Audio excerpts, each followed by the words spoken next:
My name is Taylor Lawrence, and I am a singer-songwriter in Portland, Maine. From when I was a kid, right up until now, I've always had a passion for music. When I grew up, it was singing hymns in church, and going to the nursing home with my parents and singing to the elderly people some hymns. Through high school, I was in the choirs and, all-state jazz choir. In junior and senior high school, I listened to a lot of punk, post-hardcore music, Amberlin and Under Oath. Towards the end of high school, going into college, I really got into pop and more the EDM side of pop music, listening to David Guetta and then Morgan Page. I would listen to The Longest Road on repeat. Like, everyone loves The Longest Road. One of my biggest obstacles in life is that I have OCD, which is obsessive compulsive disorder. It's basically a disorder where you obsess over small things that most normal people don't even think of, and it basically gives you high anxiety.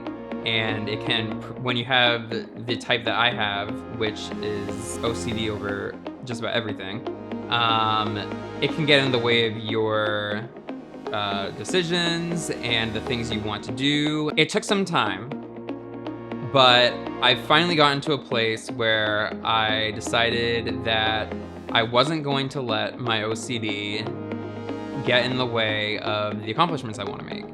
And I've always had a passion for music, and I wasn't going to let that be interrupted any longer. Over the past few years, I've posted covers on Facebook just for fun, for friends to see.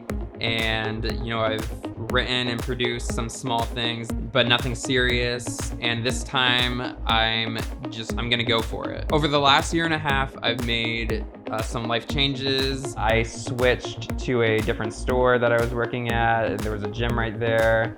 And I got active, which got me in the best, mental and physical state ever. And in that, music really helped push me to go as far as I could. And I was listening to a lot of rock at the beginning, but then a lot of EDM, because that really just, gets you motivated. And artists like Kiara and Banks, Rufus Du Sol is someone who I just recently started listening a lot to. They helped open up my creativity in exploring what I wanted to do with music.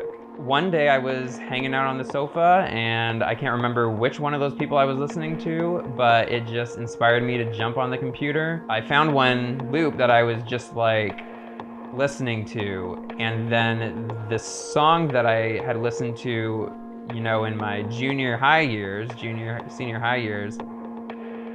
just kept going through my head, and I was like, oh my goodness, this is perfect. It was by an alternative rock band called Blindside, and their song was When I Remember. And I just had the verse and the chorus going through my head, and I was just like, I love the lyrics of this song. This loop is just bringing this song to me. I started playing around with it, and I showed it to some friends, and they loved it. And that's sort of where When I Remember became I'm gonna do a recording of this. It's gonna be my first single. Having grown up in a more Christian household, I was into a lot of Christian alternative crossover rock, and the thing that I loved about that type of music was that it seemed like they had something to say. It wasn't always explicitly Christian messages. They don't talk about exactly the same things, but they do seem to have more intelligent things to say than a lot of the music that you would just hear on regular pop radio. Pop radio is really fun, and it has its place, but sometimes you just need, something that makes you feel something other than love and sex. I think that this song is going to appeal to two different audiences, the one that grew up with it and the one that's just about to discover it.